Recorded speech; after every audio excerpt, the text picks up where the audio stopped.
abadde agenda okukweza omwaka ndowooza wiiki ejja nga 26. Bwe ntunula ku byafaayo bye ndaba yazaalibwa 26 Novemba omwaka oguwedde, kitegeeza abadde asemberedde okukweza omwaka. Mwebale kujja okugumya famire eno, Mukama abatuweere omukisa. Tuzze okwebuulira ku kigambo ekyokufa.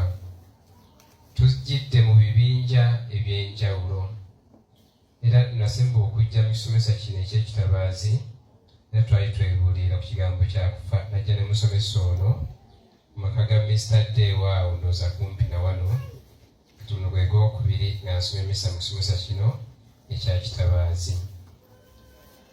Bwe tugenda mu maaso n'emmisa, waliwo omu ku bakubi ab'amasimu aboolulanga ku rediyo atuuse. Bamuyita Ssekubulwa Fred. Ayina bwe yeeyita nti mugenzi tubbi, asaatira okusaasira nnyo omukyala we kubanga yanaatera okukola ki? Anaatera okgenda. Yeeyita mugenzi tubbi bw'akuba amasimu ku rediyo.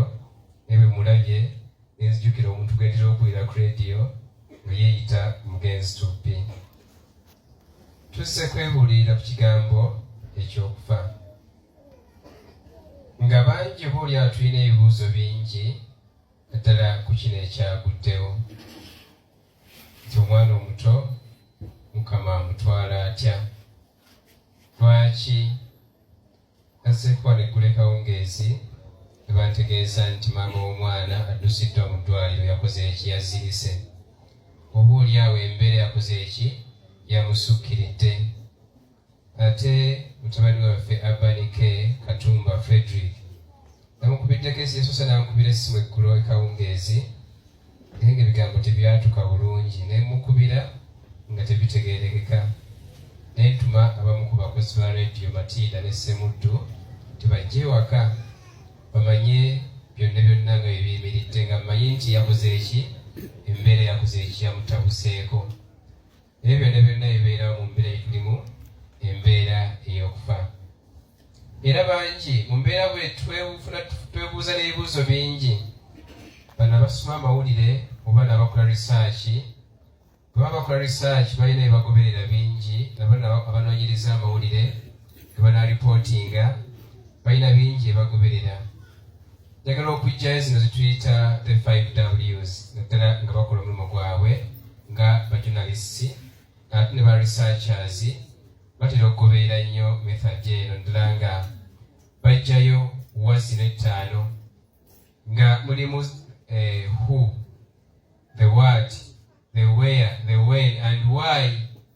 Manyi naffe ffenna abali wano oboolyawo abamu twafunye nti who nti gundi afudde, Joseph Brighton. What, when, where and why. Ekibuuzo ekyo ekisembayo ekya why oboolyawo abasinga kitubugga nnyo omutwe. Why? Mr. Sentonga agamba akazzukulu kange kano kanawaza na mwaka. Why? Lwaki Katonda akatutte? Lwaki atwala omuzzukulu wange nga muto? Maama nga yeebuuza ekibuuzo ekyo. Why? Abanike nga yeebuuza ekibuuzo. Mikwano gye Abanike manyi serebu mu bya media ne bibina eby'abayimbi byonna byonna. Oboolyawo bangi bamukubidde amasimu nga bamubuuza byanse bitya? Lwaki? Omwana abadde mulwadde? N'ebyo ebisingako awo. Ebyo byonna ebibuuzo tubifuna. Naye oboolyawo ng'ebimu tukubira tulina answers, naye tetulina okumanya mu byonna nti God's ways are not our ways. Enteekateeka z'Omukama si ze zimu n'ezaffe abaki? Abantu.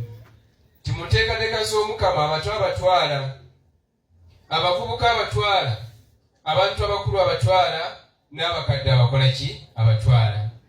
Nti ate mu nteekateeka zino olaba nti ono myaka 20 akyaliwo, myaka 9 waali, n'osinga n'omuntu amaze emyaka 15 yagongola mulwadde waali, tugamba ono Katonda yamuwaaki? Gw'ate n'odda n'ogamba ati kati nze Katonda nakola musango ki okulaba ng'otwala omwana wange, otwala omuntu ng'ono?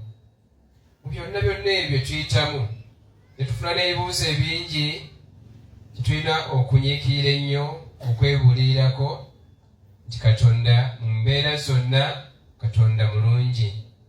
Togamba nti yatutte omwana wo omuzzukulu n'ogamba Katonda nedda nze muvuddeko. Tugeze nga enjigi endala egudde wano ku neighborhood ku muliraano. Sibadde sinagimanya bwe mbali nakatuuka ano musomesa n'akantema nti ate waliwo faada ekyali ekikoze eki ekiguddewo tiwaliwo omwana akoze eki byonna byonna ebifaana bwe bityo. Naye ebyo byonna bibeera bibuuzo ebitujjira mu bulamu bwaffe nga twebuuza lwaki Mukama asazeewo bw'atyo. Nga bwe mbadde ngamba nti tulina okukola mu mbeera zonna kwe kwesiga Omukama Katonda, nti n'otagamba nti kino kinzijidde mu bulamu bwange kati kankole bwe nti oba ngenda kuzzaako kino, n'ova ku Katonda n'omunyiigira nti kubanga nti yakoze eki yatutte omuntu wo. Kyolina okugamba nti Omukama yawa era yakola ki? Yaggyawo, yatwala, nti yampa omwana ono ate era yakoze eki? Yamututte. Ne weebaza olw'akaseera kamukwate ng'ali ku nsi, ne weebaza olw'ekirabo eky'obulamu, ne weebaza those beautiful memories ofunye ng'olina omuntu oyo, ng'olina omwana oyo, era n'oyongera okumusaba nti mu mbeera yonna akunyweze akukumye. Ffe abazze wano kituzze okusabira famire eno, tuzze okubagumya, tuzze okubanyweza, tuzze okusabira Abanike taata w'omwana, tuzze okusabira maama w'omwana, tuzze okusabira abooluganda bonna, tuzze okusabira famire nti mu mbeera efaana bw'eti baleme kuva ku Katonda, naye ati bongere okumwesiga, bongere okumwagala era bongere okumunywererako mu buli mbeera zonna, nga bagamba nti Mukama yatuwa era Mukama akoze eki? Atutte. Tuwulidde essomo erisooka nti ki ekinanzija ku kwagala kwa Katonda.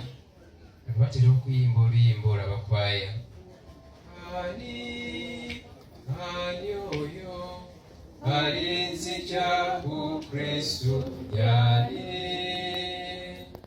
ani oyo alinzija ku Kristo yali oyo.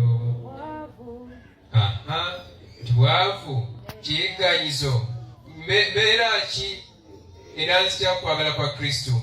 N'ogamba Mukama nkusaba enneema ogimpe nywerere ku ggwe mu mbeera zonna.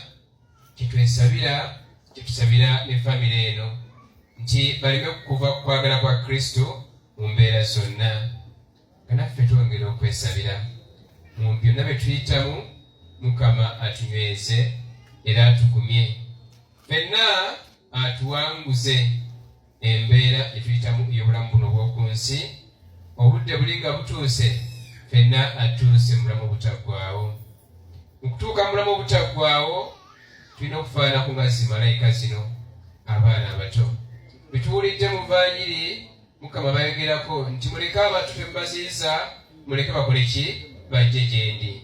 Ayise Joseph Brighton yajja okumpita, yajja okuyita ggwe, naye okugabana obulamu buli obutaggwaawo ababulindiridde okubufuna beebo abafaananga abato, abeetuwaze omuto nga bwe ŋŋambye nti malayika baba beetuwaze, babeera bawulize buli ki obwesige bwabwe babuteeka kwali? Babuteeka ku Katonda.